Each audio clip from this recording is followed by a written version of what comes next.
Haleluya, haleluya, haleluya. Atukuzwe Mungu juu mbinguni na duniani iwe amani kwa watu aliowaridhia. Mpendwa msikilizaji, karibu katika mkate wa asubuhi. Ni mchungaji Imani Oscar Katana nikikukaribisha katika kipindi hiki cha mkate wa asubuhi siku ya leo. Na tumshukuru Mungu. Wewe ni Mungu mkuu unayestahili sifa na utukufu na heshima. Asante kutupa asubuhi hii njema kama zawadi kwa kila mmoja wetu. Bwana, ninauliza baraka zako za kipekee, uweza wako wenye nguvu uachiliwe kwa ajili ya mtumishi wako anapotoka kwenda kwenye mahitaji yake siku ya leo.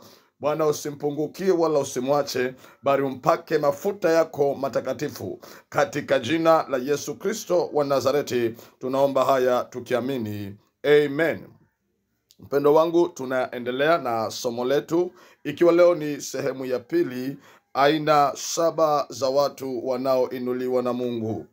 Tunasimama na Zaburi ya 75 mstari ule wa 6 na wa 7, ambao unasema, siko mashariki wala magharibi itokako heshima, wala nyikani itokako heshima, bali ndiye Mungu ahukumuye, humdhiri huyu na kumwinua huyu. God is the promoter. Mungu ni Mungu ambaye anapromote, anainua watu. Haleluya. Na humwinua huyu na kumshusha huyu. Na kama Mungu huinua, ndiposa tukaona vyema tuangalie ni aina gani za watu wanaoinuliwa na Mungu. Jana tukaangalia ya kwamba aina ya kwanza ya watu wanaoinuliwa na Mungu ni watu walio wanyenyekevu.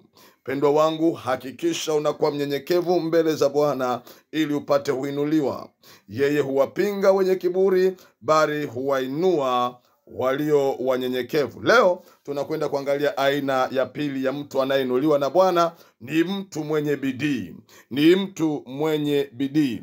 Mtu yeyote anayefanya kwa bidii, huyu mtu lazima ainuliwe na Bwana.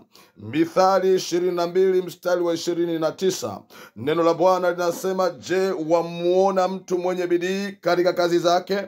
Huyo atasimama mbele ya wafalme, hatasimama mbele ya watu wasio na cheo. Moja kati ya vitu vitafanya mtu ainuliwe na Mungu ni kufanya kwa bidii na kwa ubora. Jambo lolote ambalo Bwana amekupa kulifanya, fanya kwa bidii. Acha ulegevu, maana kufanya jambo kwa ulegevu ni chanzo cha laana. Neno la Mungu linasema, mtu yeyote mwenye bidii, huyo atasimama mbele ya wafalme, hatasimama mbele ya watu wasio na cheo. Mpendwa wangu, ongeza bidii ya kuamka mapema, ongeza bidii ya kutafuta maarifa, ongeza bidii ya kuongeza nguvu ya kulifanya hilo unalolifanya, kulifanya kwa bidii zaidi. Neno la Bwana linasema, mtu huyu anayefanya bidii hatasimama mbele ya watu wasio na cheo, atasimama mbele ya wafalme.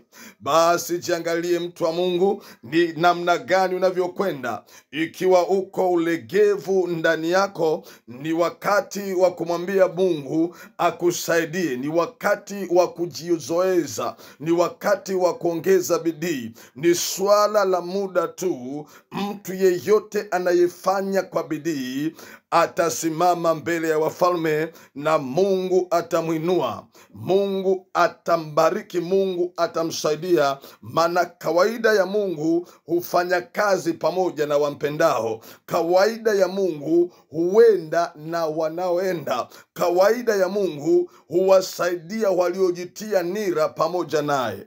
Mtumishi wa Mungu, jiangalie maisha yako. Mambo ya kufika ofisini na kukamata simu, mambo ya kuwa kwenye simu muda wote ukicheka na vichekesho mbalimbali, na hakuna unachofanya bidii kwacho, uwe na uhakika ya kwamba unajizuilia mwenyewe kuinuliwa na Mungu. Mungu wetu anapenda wanaofanya kwa bidii, na yeyote afanyaye kwa bidii, huyo lazima atainuliwa na Bwana. Ninakutakia baraka katika siku ya leo. Jichunguze, jiangalie, na Mungu akusaidie katika eneo hili, ili yamkini uweze kutenda kwa bidii na mkono wa Bwana uende pamoja nawe. Mungu wa mbingu na nchi, tunakushukuru kwa ajili ya msaada wako na nguvu zako. Sante kwa ajili ya damu yako inayonena mema kuliko ile ya Habili. Bwana wa majeshi, kila uzito ulioko ndani ya mtu huyu upate kuuondoa.